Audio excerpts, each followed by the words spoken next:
উনি সফরে বেরিয়েছেন হাদিস কালেকশনের জন্য। প্রচন্ড শীতের রাত,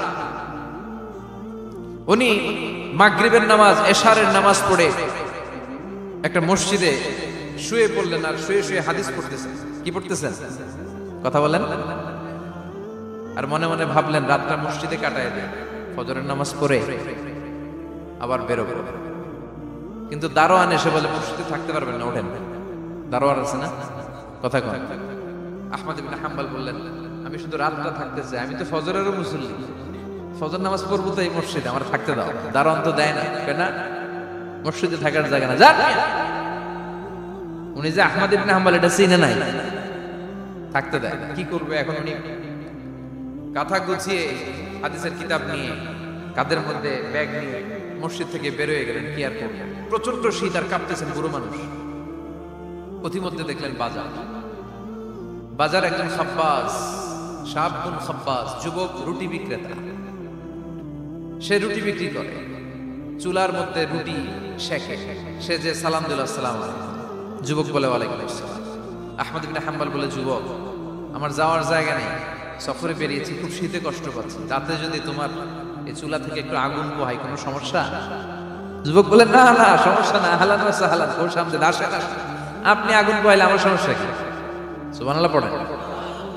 আল্লাহ শুকরিয়া করে উনি বসলেন আর আগুন পোহাচ্ছেন। আর খেয়াল করলেন যুবক রুটি বানায় আর পরে আস্তাগফিরুল্লাহ, রুটির দলা বানায় পরে আস্তাগফিরুল্লাহ, খামির বানায় আর পরে আস্তাগফিরুল্লাহ, রুটি নিয়ে উনুনের ভিতরে চুলার ভিতরে সেকা দেয় আর পরে আস্তাগফিরুল্লাহ। দোকানদারের কাছে কেউ আসলেই সে রুটি দেয় আর পরে আস্তাগফিরুল্লাহ।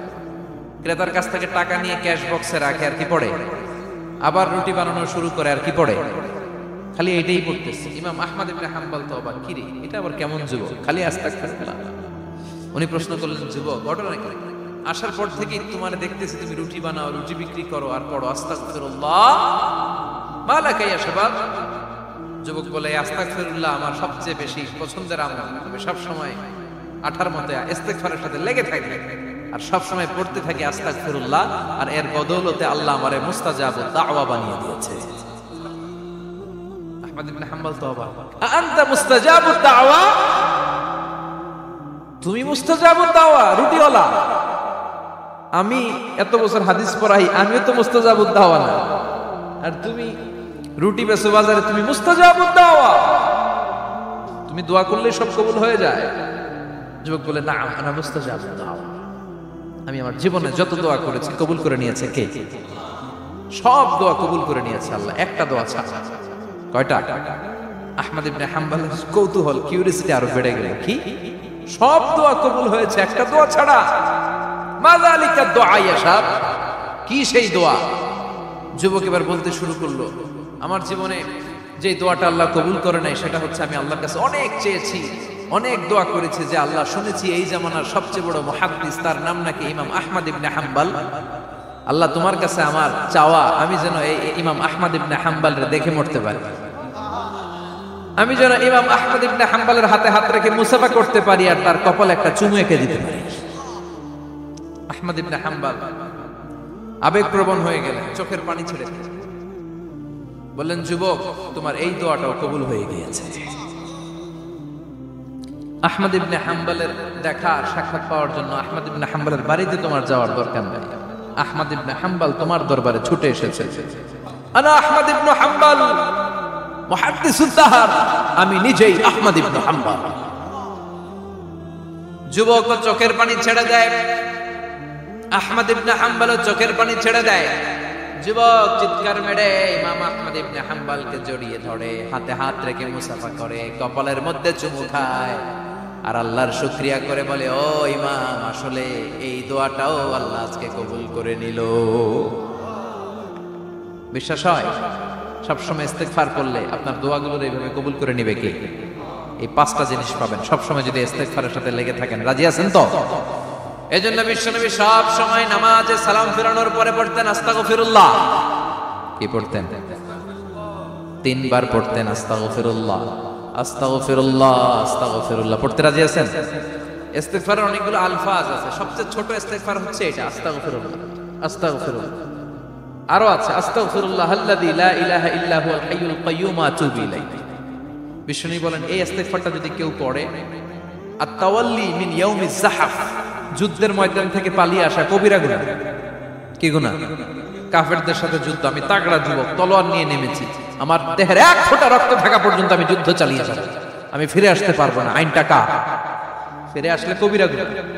বিশ্বনবী বলেন যুদ্ধের ময়দান থেকে ফিরে এসেছে এরকম কবিরা গুনাহ অবলম্বনকারীও যদি আস্তাগফিরুল্লাহ আল্লাযী লা ইলাহা ইল্লা হুয়াল হাইয়ুল কাইয়্যুম ওয়া আতুবু ইলাইহি পড়ে, ওই কবিরা গুনাহকারীকেও ক্ষমা করে দিবে কে? পড়তে রাজি আছেন তো? আবার সাইয়েদনা আবু বকর বললেন, ইয়া রাসূলুল্লাহ আল্লিমনি দুআআন আদউ বিহি ফি সালাতি, এমন দোয়া আপনি আমারে শিক্ষা দেন যে এই দোয়াটা আমি নামাজে পড়তে পারি।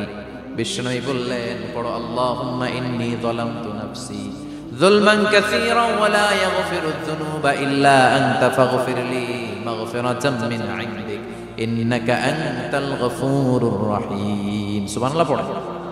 এটাও ইস্তেগফার। আমরা এটার বলে দোয়া মাসুরা, সালাম ফেরানোর আগে পড়ি না? যেখানেই ক্ষমা চাওয়ার কথা আছে ওইটারই কি বলে?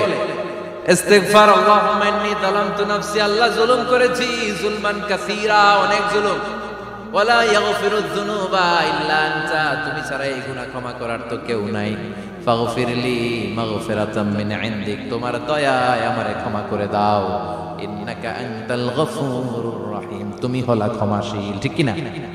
এটাও ইস্তেগফার, এটাও পড়ো। আর এই সব ইস্তেগফারের শ্রেষ্ঠ ইস্তেগফারের নাম সাইয়্যিদুল ইস্তেগফার।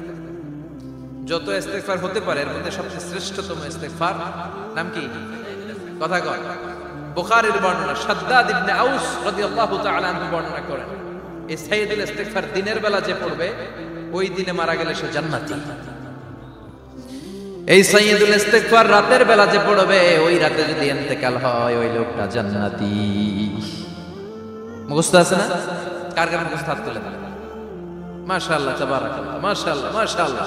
আর যাদের নাই তাদের হোমওয়ার্ক, তাদের আল্লাহুম্মা আনতা রাব্বি লা ইলাহা ইল্লা আনতা খালাকতানি ওয়া আনা আবদুক ওয়া আনা আলা আহদিকা ওয়া ওয়া'দিকা মাস্তাতা'তু আউযু বিকা মিন শাররি মা সানা'তু আবু'ু লাকা বিনি'মাতিকা আলাইয়া ওয়া আবু'ু লাকা বিযাম্মি ফাগফিরলি ফাইন্নাহু লা ইয়াগফিরুয যুনুবা ইল্লা আনতা। সুবহানাল্লাহ পড়ো। আজকে রাতে পড়ছেন, মারা গেলে জান্নাতি। চিল্লায় পড়েন না আল্লাহু আকবার।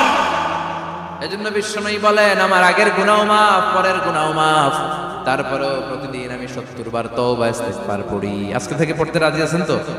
বেশি বেশি ইস্তেগফার পড়া যাবে না? একটু প্রাণ খুলে দিল খুলে আওয়াজ করে পড়েন তো আস্তাগফিরুল্লাহ। আর জোরে পড়েন আস্তাগফিরুল্লাহ। আবার সবাই পড়েন আস্তাগফিরুল্লাহ। সব সময় তওবা ইস্তেগফার যারা পড়ে তাদেরকে পছন্দ করে কে? সব সময় জিকির করে করে জিহ্বাটারে যারা ভিজিয়ে রাখে তাদেরকেও পছন্দ করে কে? আল্লাহ বলেন ওয়াজকুর রাব্বাকা ফি নাফসিকা তাদাররুআন ওয়া খীফাতান ওয়া দুনাল জাহরি মিনাল কওলি বিল গুদুবি ওয়াল আসাল ওয়া লা তাকুম মিনাল গাফিলিন। সুবহানাল্লাহ পড়ে। আল্লাহ বলেন ওয়াজকুর রাব্বাকা ফি নাফসিক, আল্লাহরে মনে মনে ডাকো, তাদাররুআন ওয়া খীফা, আল্লাহর জিকির করতে আল্লাহ বলেছেন ফি নাফসিক। বুঝতেছেন না অর্থ? ফি নাফসিকা, মনে মনে আল্লাহর জিকিরটা করো। তাদাররুআন ওয়া খীফা, তাদাররুআন মানে বিনয়ের সাথে, with full of humility, submission and humbleness, বিনয়ের সাথে আল্লাহরে ডাকো। ওয়া খীফা, গোপনে গোপনে ডাকো। দুনাল জাহারি মিনাল কওল, চিৎকার চেঁচামেচি করে ডেকো না। কার কথা? আওয়াজ করে জিকির করো না। এই যে আমরা মাহফিলে লা ইলাহা ইল্লাল্লাহ জিকির করে, এটা তালিম। উদ্দেশ্য কি? তালিমের জন্য আওয়াজ করে জিকির জায়েজ আছে, কিন্তু ব্যক্তিগত জিকিরের যে ইবাদতটা এটা আস্তে আস্তে হইতে হবে, এটা ভদ্রভাবে হতে হবে, চিল্লাচিল্লি করে নয়। আবার তালিমের জিকির ওইটাও ভদ্রভাবে। ইন্নাল্লাহা জামিল ইউহিব্বুল জামাল, আমার আল্লাহ সুন্দর, আমার আল্লাহর জিকিরের মধ্যেও সৌন্দর্য আছে না নাই? কিন্তু এদেশে জিকিরের ভেতরে লাফালাফি আছে না নাই? বেশি না কম? কি বসেন বসেন, হ্যাঁ বসে যান তো, অনেক ধরনের আছে জিকির। হ্যাঁ বসেন বসেন, বসে যান। হ্যাঁ হাইবার আলী, এটা কি আবার জালালি? তো এই যে ইন্নাল্লাহা জামিল ইউহিব্বুল জামাল, আমার আল্লাহ সুন্দর, আমার আল্লাহর জিকিরের মধ্যেও সৌন্দর্য আছে না নাই? তালিমের উদ্দেশ্যে সবাই মিলে জিকির করা যায়, কিন্তু চিল্লাপাল্লা করা যাবে না, লাফালাফি করা যাবে না, মাথা ডানে বায়ে ঝুলানো যাবে না, ঠিক কি না? কিন্তু লাফালাফির জিকির আছে না নাই? লাফাইতে লাফাইতে, হ্যাঁ, গাছের আগায় বাঁশের আগায়, আবার যিনি জিকির পরিচালনা করে ওনার কান্দে যাই ওঠে, আছে না নাই? বিশ্বনবী সাহাবাদের নিয়ে জিকির করছেন, সাহাবারা লাফাতে লাফাতে খেজুর গাছের আগায়, হাদিসে আছে না এটা? বিশ্বনবী সাহাবাদেরকে নিয়ে জিকির করছেন, লাফাতে লাফাতে আবু বকর বিশ্বনবীর কান্দের উপরে, আছে হাদিসে আছে। এটা জিকির নয়। কি সুন্দর দেখেন, ইসলাম বোঝা কত সহজ।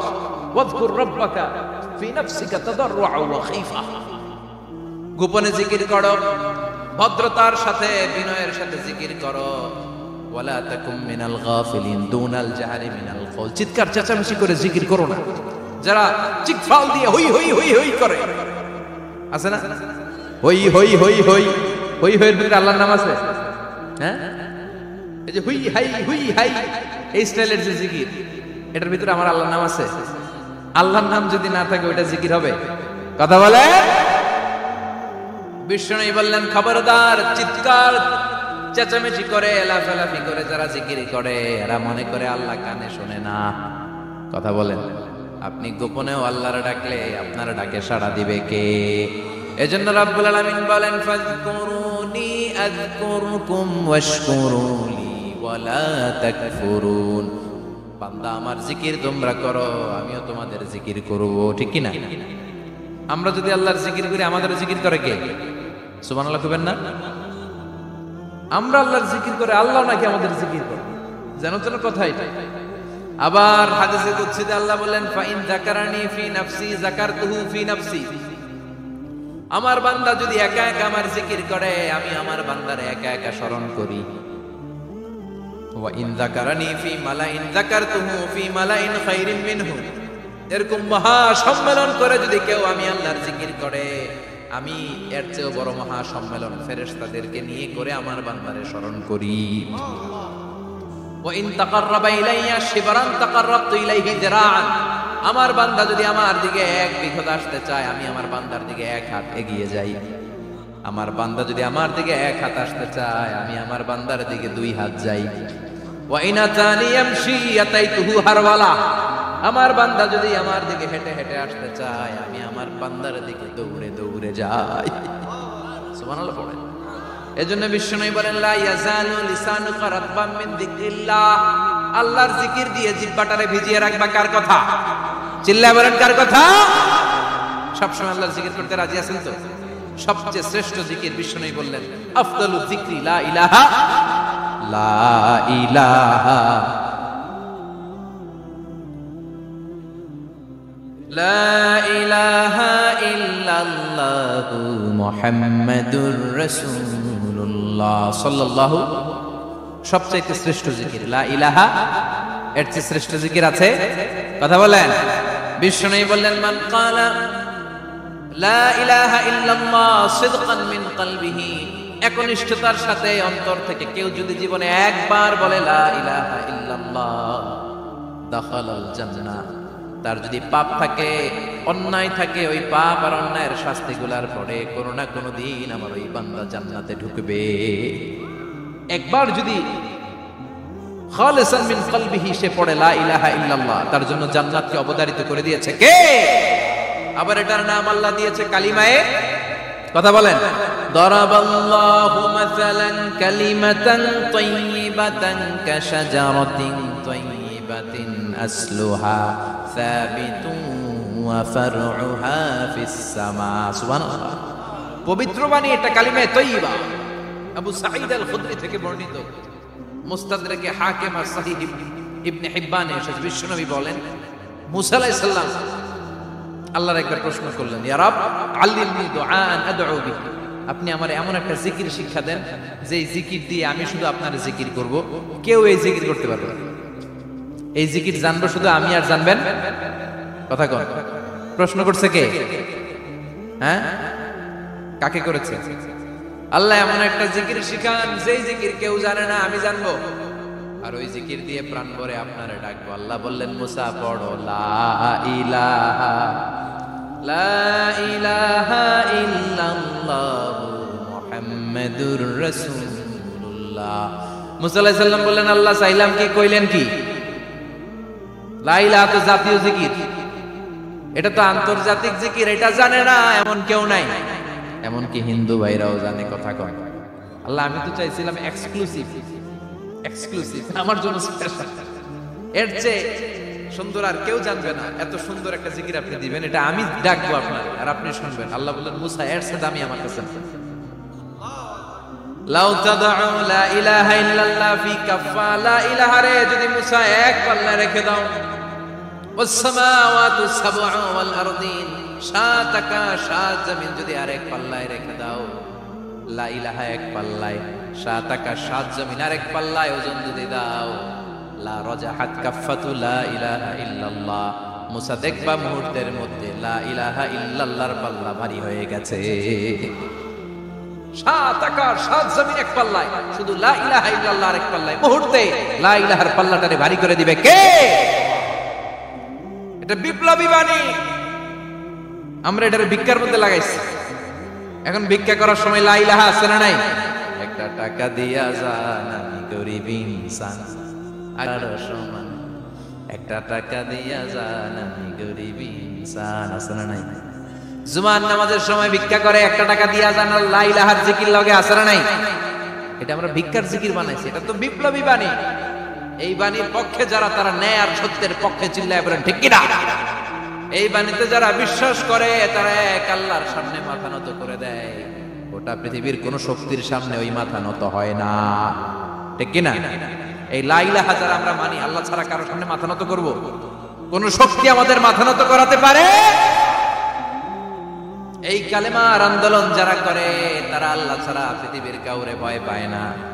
আর তারা চায় কালেমার পতাকা পৃথিবীর মধ্যে যেন পথ করে উড়ে, ঠিক কিনা? বাংলার জমিনে কালেমার পতাকা উড়ুক, আমরা চাই কি চাই না? কোন একদিন এ দেশের আকাশে কালিমার পতাকা উড়বে, সেদিন সবাই খোদাই বিধান পে দুঃখ বেদনা ভুলবে।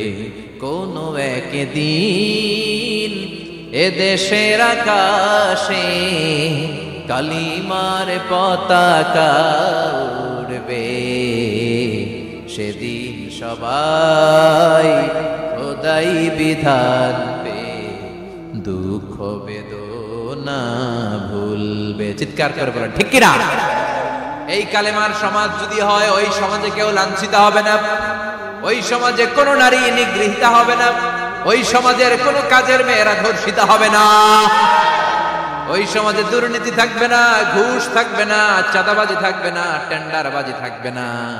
সমাজটারে শান্তি দিয়ে সমৃদ্ধ করে দিবে কে? এজন্য সব সময় জিকির করতে হবে একজনের, চিল্লায় বলেন তিনি কে? শ্রেষ্ঠ জিকির হচ্ছে লা ইলাহা। করতে রাজি আছেন? সব সময় জিকিরটা করতে রাজি আছেন? Every night and every day, every night and every day, never forget to say la ilaha illallah, never forget to say la ilaha illallah. পড়েন, every night and every day, every night and every day, never forget to say la ilaha illallah, never forget to say la ilaha illallah, never forget to say la ilaha illallah. When you're walking down the street, use your time and repeat and say in every heartbeat la ilaha illallah. When you're walking down the street, use your time and repeat and say in every heartbeat la ilaha illallah. illallah. Every night and every day, every night and every day, never forget to say la ilaha illallah. চিল্লায় বলেন ঠিক কিনা? দিনে রাতে যে কোনো মুহূর্তে আমাদের জিহ্বার মধ্যে থাকবে কি? কথা বলেন, জিহ্বায় থাকবে কি?